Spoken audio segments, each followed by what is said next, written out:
Hello and welcome back to Saints of the Week here at the Things That Don't Change for the 23rd week in Ordinary Time. I apologize, I wasn't able to get an episode out last week. I said I might not be able to, and lo and behold, I couldn't. I was traveling, I was in London, so, not around to record anything. But we're back now, and hopefully for the next couple of weeks, I should be able to record without any issues. So, starting right off, the first saint that we got today is, first saint for this week is Saint Peter Claver. So Saint Peter was born on the 26th of June in the year 1580 in Beru, which is in Spain, northern Spain, kind of the Catalonian region, not too far from Barcelona. And he was born as part of a devout, wealthy farming family. From humble means, but not poor means by any stretch of the imagination. He attended the University of Barcelona as he grew up, and it was during his time here that he decided that he wanted to dedicate his life to God. In order to do this, he decided to join the Jesuit order, right? Which at this time was still very new, and only been around for a couple of decades at this point. So age 20, he joined the Society of Jesus and spent time, during his training and formation in both the city of Tarragona and also on the island of Majorca, which is off the coast of Spain. And it was during his time kind of training to be a Jesuit that he became familiar with a lay brother of the Jesuit order by the name of Alphonsus Rodriguez.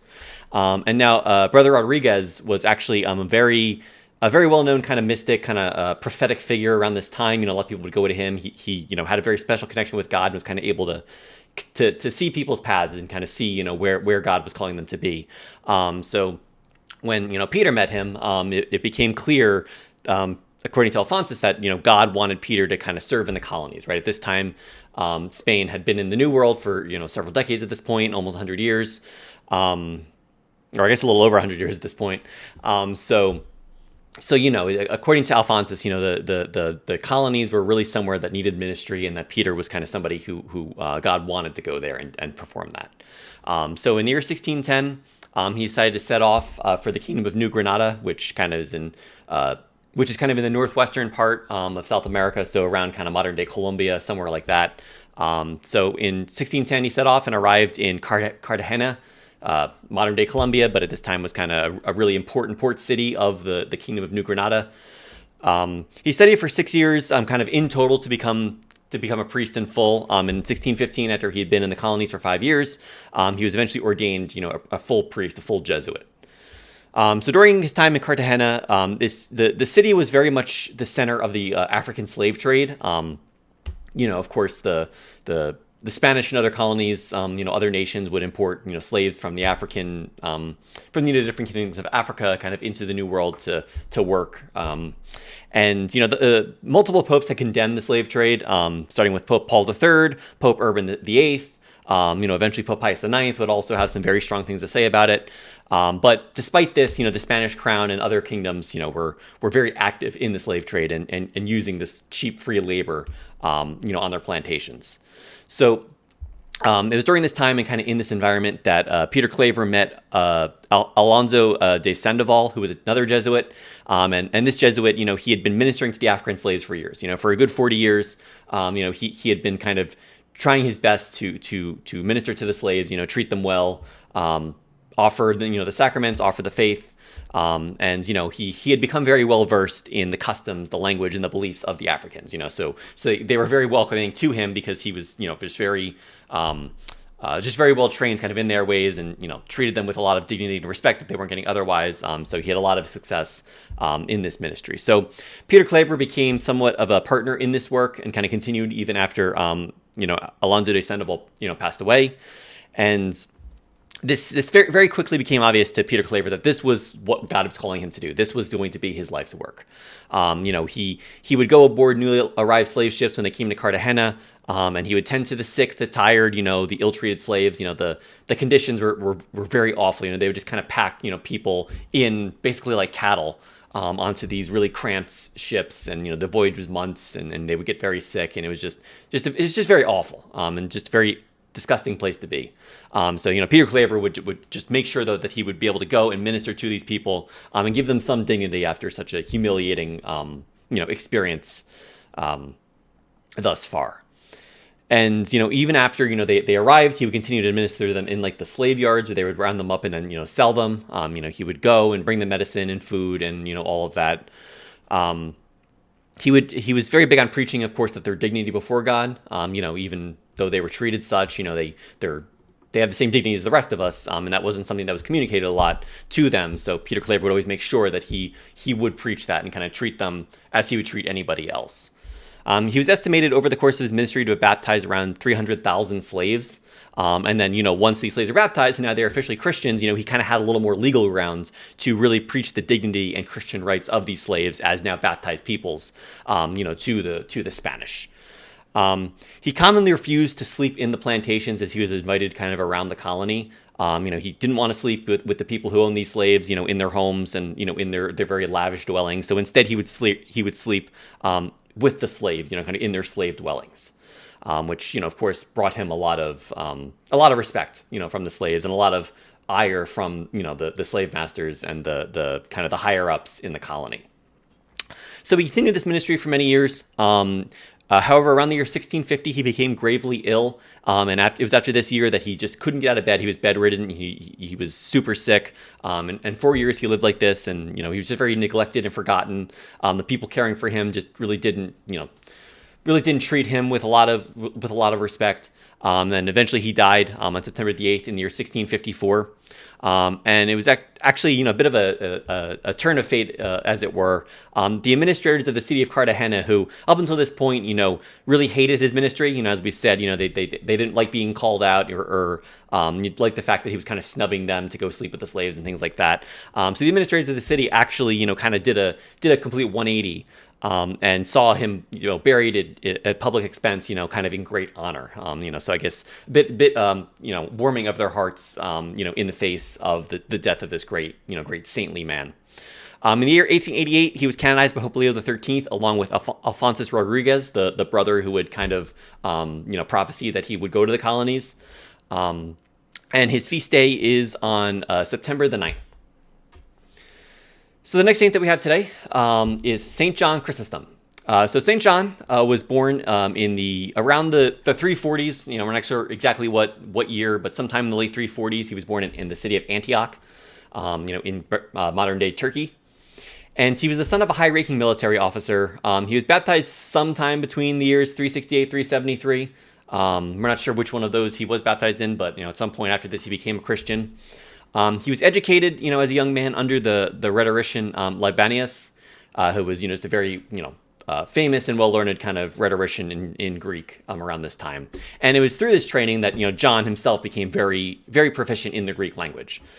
He studied theology under Diodorus of Tarsus and spent a few years as a hermit around the year 375, living a very ascetic lifestyle, committing the Bible to memory, lots of prayer. However, these years that he spent as a hermit was kind of, people have said that it's kind of contributed to the poor health that he had kind of as he went through life. Just the lack of sleep and the penchant for kind of standing in prayer for long periods of time, just kind of did its work kind of on him physically. But nevertheless, he continued in this for several years. Eventually returned to Antioch, where he was appointed a reader. Which, at this time, the position of reader, the person who would read the readings at mass, it was seen as a very special position and kind of a minor order. Kind of a minor rite of the church. And this is, of course, because back then there wasn't. A lot of people weren't literate, so if you were able to, read, then you had a very high place because you were able to do the readings at mass. Not everyone was able to do that. So he was ordained a deacon by Meletius, who was a schismatic bishop of Antioch. So around this time, there was a bit of a controversy in the See of Antioch. So you had, at this time, you had three great sees. You had the See of Rome, of course, the Pope of Rome, head of the church. You had the See of Alexandria, which was another very important city in the Roman Empire. And, the Pope of Alexandria, the Coptic Pope, as they still call him today, the bishop, the patriarch of Alexandria, was a very important figure. And then you had Antioch, Jerusalem at this time was still not quite, it had been destroyed by the Romans after the rebellion under, what the heck was his name? Simon Bar Kokhba around the year 132. So the city still existed. However, this was only a little bit after Christianity became legal. So, it was still kind of, the city was still kind of being restored to its former glory, if you will. And so then Antioch was the other see. A very important city. It's held that Peter was also bishop of there before he went to Rome. So Rome and Alexandria and Antioch were kind of the big three at this time. Constantinople still hadn't yet had a formal patriarchal see.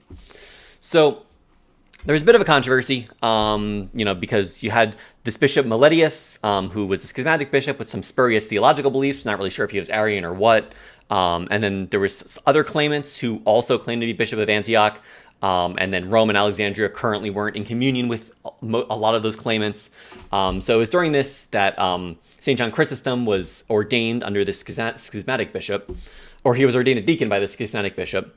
And after Meletius died, John kind of started to distance himself from the Meletius faction that was kind of going on. He was eventually ordained by Evagrius, who was another claimant, another claimant bishop around this time. However, John was actually the one who was able to bring reconciliation in this great controversy. He was able to kind of bring a reconciliation between Meletius's successor Flavian, and then Rome and Alexandria. So after this, the church was kind of united again in these, three great sees. While he was in Antioch, John's fame grew due to his ability to speak very eloquently. He became known as Golden Mouths or Chrysostom, kind of where that name comes from. Lots of his homilies were based on books of the Bible, which of course he had committed to memory while he was living as a hermit. He had a very straightforward approach that a lot of people appreciated. His approach to scripture kind of differed a bit from the Alexandrian school, which was a little more allegorical in its interpretations. Of course, we know nowadays that there's different kind of senses to read the Bible. So there is an allegorical sense, there's a literal sense, and some other senses. Obviously that's all part of the same tradition, and one's not better than the other. But for the people in Alexandria around this time, the straightforward approach kind of really resonated with them. So there was one period specifically where John kind of had to kind of preach to the people and kind of help smooth some things over, where Flavian, who of course at this time was the bishop, and the Emperor Theodosius were a bit concerned because there had been a great riot in Alexandria sometime before, and some of the things got destroyed amongst this great riot, were statues of the emperor, which of course Emperor Theodosius didn't really appreciate very much. So John, preached 20 homilies over the course of that next Lent, kind of entreating the people to see the errors of their ways and kind of repent of the fact that they had this really violent riot, and was eventually kind of able to win a lot of converts through that. So that earned him a lot of respect in Antioch. So that brought some controversy around in the year 397, because when he became the Archbishop of Constantinople. So he had been nominated for this position without him even knowing it. He kind of had to leave Antioch in secret because everyone loved him so much that they were just really upset to hear that he was leaving. So instead of having them riot again, he had to kind of sneak out of the city, kind of undercover night in secret. And eventually go to Constantinople, which, at this point had been for many decades the capital of the Roman Empire. So while he was archbishop, he was known to refuse the kind of the lavish gatherings, in the imperial circles that was kind of common around this time, which the commoners loved. They loved that humility of him. However, the nobility didn't appreciate that because they felt snubbed by the fact that he didn't want to kind of come to their fancy parties, or partake in any of that. So he had some issues with Theophilus I, the Patriarch of Alexandria, because he wanted to kind of bring Constantinople kind of under the influence of his see. As I said, around this time, Rome, Antioch, and Alexandria were kind of the big three. Constantinople had an archbishop because it was where the capital was, but it hadn't yet been raised to that kind of patriarchal standpoint where it became in later centuries. So Theophilus kind of wanted to exert control over Constantinople and kind of the church there, which of course John didn't appreciate because that was where he was in charge of that was his flock. John also ran afoul of Aelia Eudoxia, who was the wife of the emperor, Emperor Arcadius, who was the successor of Theodosius. And the wife of the emperor presumes that John's preaching against the extravagance of feminine dress around the city was aimed at her specifically because she liked to dress very extravagantly. In the year 403, her, Theophilus, and some of John's other enemies in the city held what was called the Synod of the Oak to charge him with all kinds of crimes that they kind of, drummed up against him. Theophilus was involved, of course, because he was angry that John wouldn't let him kind of get power over Constantinople, and also because he saw John as kind of soft on 4 Egyptian monks who had fled Alexandria because of their because Theophilus was kind of suppressing their ideas, which he felt were very close to some of the heretical ideas that the church father Origen held, and he accused John of being a bit soft on the Origen sect because of this. And Eudoxia, of course, was upset with him because of that extravagance comment, which she didn't appreciate. So charges were drawn up, and he was deposed and banished from Constantinople due to this.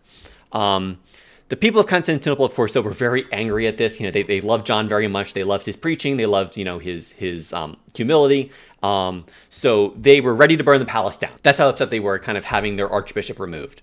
So Arcadius the emperor, of course, not wanting his palace to be burnt down.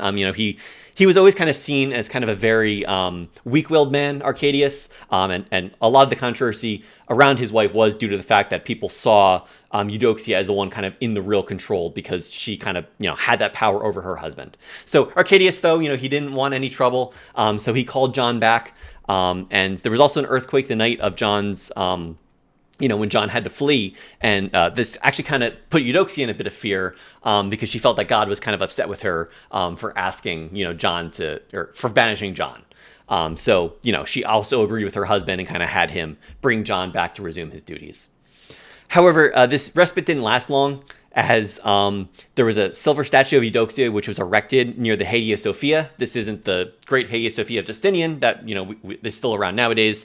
An earlier version of that same church, which had since burned down.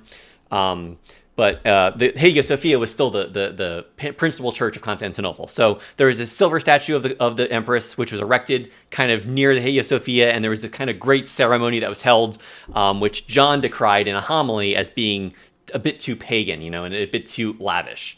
So he had a lot of harsh words for the empress, and during this homily compared her to Herodias, the wife of King Herod from the Bible, which she didn't appreciate very much. So he was banished again, this time to the Caucasus, so very far from Constantinople. And the people, of course, were furious at this, and they rose up. And in the great riot that happened, the Hagia Sophia of this time was actually burned down as a result of this. So John spent most of his life in exile after this point, and then he died on the 14th of September in the year 407. And, it was very soon after this that he was proclaimed a saint. This was before the days of official canonization. So it was just whoever the church as a whole lauded as saints, kind of were added to the rolls, of the great saints. And his feast day is on September the 13th. So that's all that we have for today. A bit of a shorter week compared to some that we've had so far. I hope you all enjoyed this episode, and I hope you all have a very blessed week.